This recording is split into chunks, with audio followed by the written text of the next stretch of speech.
প্রিয় কোরআন শিক্ষার্থী, দিনী ভাই ও বোনেরা, আশা করি আপনারা সকলেই ভালো আছেন। আজকের ভিডিওতে আমি সূরা আনআমের 155 আয়াত থেকে 160 আয়াত পর্যন্ত বাংলা অনুবাদ সহ ধীরে ধীরে তেলাওয়াত করব ইনশাআল্লাহ। أعوذ بالله من الشيطان الرجيم. بسم الله الرحمن الرحيم.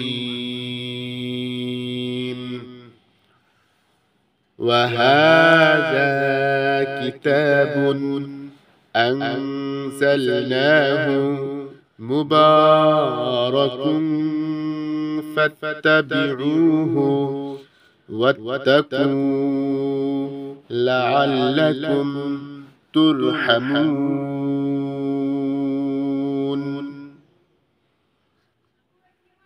এভাবেই আমি এই কিতাব নাজিল করেছি, এ বরকতময় কিতাব, সুতরাং তোমরা তা মেনে চলো এবং তাকওয়ার পথে চলো, হয়তো তোমাদের উপর রহম করা হবে।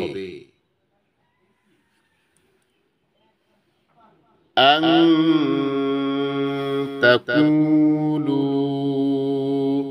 ইন্নামা উনজিলাল কিতাবু আলা তাইফাতাইনি মিন قبلنا وإن كنا عن دراستهم لغافلين. এখন আর তোমরা একথা বলতে পারো না যে আমাদের আগে দুদল লোককে কিতাব দেওয়া হয়েছিল, তারা কি পড়তো বা পড়াতো সে বিষয়ে আমাদের কিছুই খবর ছিল না। আও তাকুলু লাউ আন্না উনজিলা আলাইনাল কিতাবু লাকুন্না আহদা মিনহুম ফাকাদ জাআকুম বায়িনাতুম মির রাব্বিকুম ওয়া হুদান ওয়া রাহমাহ ফামান আযলামু মিম্মান কাযাবা বিআয়াতিল্লাহি وصدف عنها سنجزي الذين يصدفون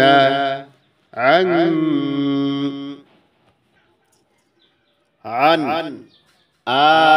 آياتنا سوء العذاب بما كانوا يصدفون.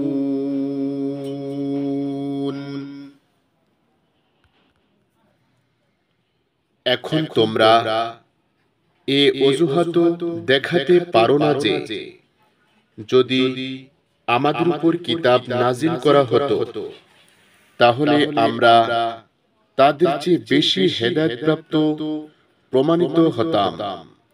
তোমাদের কাছে তোমাদের রবের পক্ষ থেকে এক স্পষ্ট দলিল, হেদায়েত ও রহমত এসে গেছে। এখন তার চেয়ে বড় জালিম আর কে হতে পারে যে আল্লাহর আয়াতকে মিথ্যা মনে করে এবং তা থেকে মুখ ফিরিয়ে নেয়।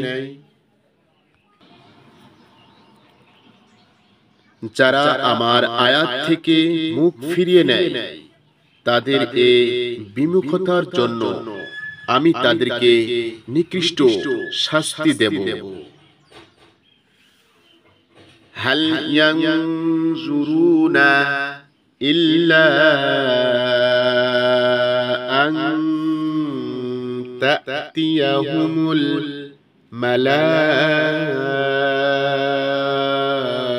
الملائكة أو يأتي ربك أو يأتي بعد آيات ربك يوم يأتي بعد آيات ربك لا ينفع نفسا إيمانها لم تكن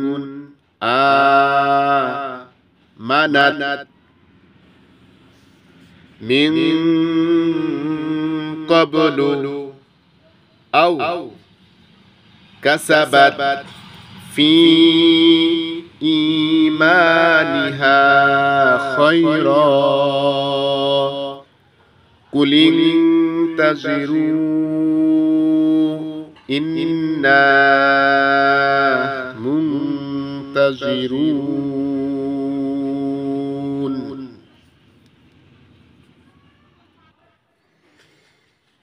তারা কি এখন এ অপেক্ষায় আছে যে তাদের সামনে ফেরেশতা এসে দাঁড়াবে, অথবা আপনার রব নিজেই এসে যাবেন, অথবা আপনার রবের কোনো নিদর্শন প্রকাশ পাবে?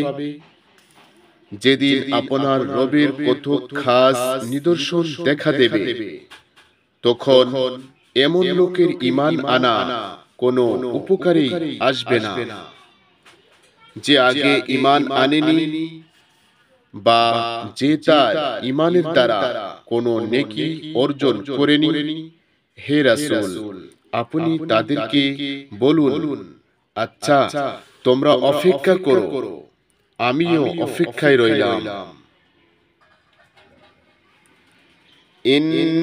ইন্নাল্লাযীনা ফাররাকু দীনাহুম ওয়া কানু শিয়া'আন লাস্তা মিনহুম ফি শাই'ইন ইন্নামা আমরুহুম ইলাল্লাহি সুম্মা ইউনাব্বিউহুম বিমা কানু ইয়াফআলুন।